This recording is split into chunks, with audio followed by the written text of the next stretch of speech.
If you are not following or subscribing to or bookmarking the website Zero Hedge, and you have any interest whatsoever in your 401k, your IRA, or the economic health of this country and where we are, where we've been, and where we're going, then you need to.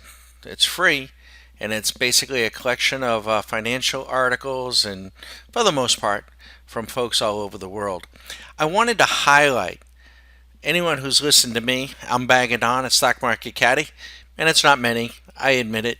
I'm just a little guy. I'm just a peon. But anyone who has knows that we're pretty not just skeptical, but resentful would be a good word of the Federal Reserve, representing a banking cartel that really needs to be broken up. But this article I thought was of particular interest and invite you to look at it. It was published tonight, late this afternoon, February 27th, and it said, "Did the Fed save Wall Street with a temporary QE4?" And what they're referring to is the most recent sell off that we had now at about 3 weeks ago that came suddenly and seemingly out of nowhere to an end on that Friday. Now, many people would have you believe that it was the magic of the 200-day moving average. It's always funny, if it bounces on the 10, it's the 10-day moving average, or it was the 50-day moving average. But when they cut through them like a knife through butter, then it's the old 200-day moving average. And folks, it's sometimes like, you ever hear about the crooks that fix a horse race? And you would think that they would drug the horse that wins. And what they do, or what they had been doing in some of these, horse racing fixes of the past, they would not drug the winning horse. They would drug all the others to slow him down, and then make the winning horse look faster, have him win. And when he went and got his blood test, he'd pass. They wouldn't blood test the losers. It's kind of like the Federal Reserve. When the Federal Reserve intervenes, they don't like get on CNBC, wave a big flag, and say, "Hey, everybody, here we come. Here comes the put," which is an insurance product or an options product, basically saying, "We're putting in a floor on the market." No, they will come in, and they many times, they'll probably come in. They know where the markets are. So if it's approaching the 200-day, they say, "Oh, okay, we need to come in here because then everybody will believe. They won't think it was us. It was the magic of the 200-day moving average." Or maybe they'll put some talking fool on CNBC like Buffett, and they'll intervene, and everyone will say, and CNBC will say, "Oh, it was Buffett, the Oracle." So um, you have to have, I was going to say, some critical thinking skills. I think so. I think you have to have a fair degree of skepticism to be in these markets at all. But let me read you this quick little story. The stock market suffered one of its most drastic falls on February 5th, 2018. The price of gold rose, but as equities started rebounding after the sell off, gold lowered. And then it goes on to say, by the looks of it, the Fed had reverted back to quantitative easing by printing money out of thin air and by injecting $14 billion into the banking system by purchasing mortgage-backed securities. Basically, what they had done when the market was collapsing and approaching its that 200-day moving average, the Fed had been up until that point trying to reduce its own balance sheet by some 23 billion. The week that it was going down, they injected by buying $14 billion worth of securities, mortgage-backed securities, from a handful of the major banks, which are their partners in crime.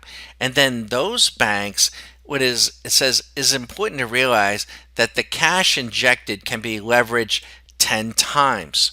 So it's not just that they bought the 14 billion from the banks. So magically the banks have 14 billion dollars that they didn't have a couple of days before, and then they can leverage that to 140 billion dollars, and they can go into the futures market right as the prices are magically, hitting that 200-day moving average, and start buying futures contracts and buying ETFs and just drive the prices higher.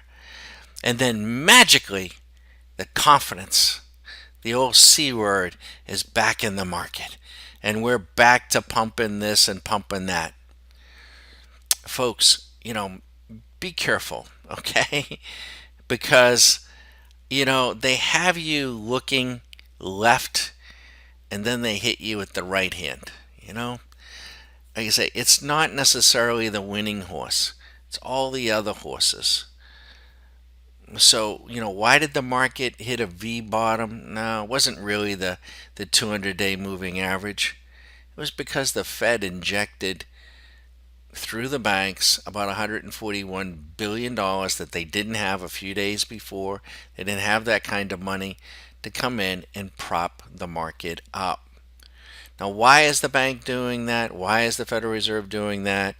In our view, it's what they always do. And, they've brought the markets up to a point, and in our view, they're trying to orchestrate, a little leveling off, what they call a soft landing. They're not acting on your behalf, our behalf, or anyone's behalf. They are acting upon their own behalf. So when you have a brand new Fed chairman that, this guy Powell, saying, I had to laugh. The Chiron said today he is for continuing the transparency of the Federal Reserve. This is a private cartel that is not audited, will not let anyone audit them. This is a cartel that meets when they meet, and they don't publish the minutes until a month or two later. Sure, transparency.